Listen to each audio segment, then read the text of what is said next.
नमो नमः। बात करते हैं आंवला नवमी के पूजन के विषय में। इस वीडियो के माध्यम से आप जानेंगे कि आंवला नवमी के दिन हमें कैसे पूजन करके अक्षय पुण्य प्राप्त करना है, क्योंकि इसको अक्षय नवमी के नाम से भी जाना जाता है। तो ये ग्रंथ हमारे सामने हैं और उसके माध्यम से मैं आपको ये जानकारी प्रदान करना चाहता हूँ कि कार्तिक शुक्ल पक्ष की नवमी को हम अक्षय नवमी के नाम से जानते हैं अथवा आंवला नवमी के नाम से भी जानते हैं। इस दिन स्नान, पूजा, तर्पण तथा अन्नादि के दान से अक्षय फल प्राप्त होता है। अक्षय का तात्पर्य समझा देना चाहता हूं कि जिसका कभी भी क्षय ना हो वो अक्षय होता है, इसलिए इसका नाम अक्षय नवमी पड़ गया। इस दिन आंवले की वृक्ष की पूजा का विशेष महत्व है। ठीक है, इस दिन आंवले का पूजन भी करना चाहिए और आंवला ग्रहण भी करना चाहिए। दाहिने हाथ में जल अक्षत पुष्प लेकर के पहले संकल्प करें कि अद्येत्यादि अमुक गोत्र, अब अपना गोत्र और अपना नाम लीजिए।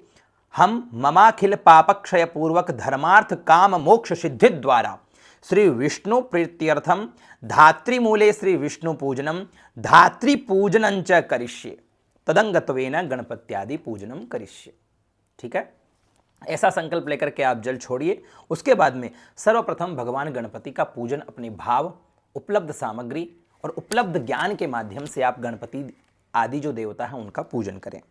पश्चात भगवान लक्ष्मी नारायण अथवा शालग्राम जी का, ठीक है, षोडशोपचार विधि से उनका विधिवत तरीके से उनका पूजन करिए और ओम नमो भगवते वासुदेवाय इस द्वादशाक्षर मंत्र की, ठीक है, ये द्वादशाक्षर मंत्र है और बड़ा प्रभावी मंत्र है।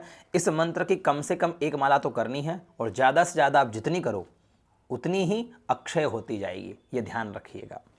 विष्णु पूजन के पश्चात आंवला वृक्ष की पूजा पूर्वाभिमुख होकर के ओम धात्रे नमः मंत्र के माध्यम से उनका पंचोपचार पूजन करें। वृक्ष के मूल में दूध की धारा अवश्य छोड़ें। फिर वृक्ष की 108 परिक्रमा अवश्य करिए, मोली लपेटते हुए, और उसके बाद में कपूर की आरती कर दें। आंवले के वृक्ष के नीचे ब्राह्मण व ब्राह्मणी को भोजन कराने का भी अनंत पुण्य है और यथाशक्ति उनको दान दक्षिणा जो भी आप करना चाहें वो भी आपको करनी चाहिए। इस दिन गेहूं पर रखकर स्वर्ण पूरित कुष्मांड, जिसे कुम्हड़ा भी कहते हैं काफी लोग, मोती, मूंगा, रजत, ताम्र, सुपारी वस्त्र सहित लाल वस्त्र से लपेटकर घृत, अन्न, गो, भूमि, वस्त्रालंकार आदि का दान करना चाहिए अपने सामर्थ्य के अनुसार। आंवले का दान अवश्य करना चाहिए और स्वयं भी आंवला अवश्य ग्रहण करे।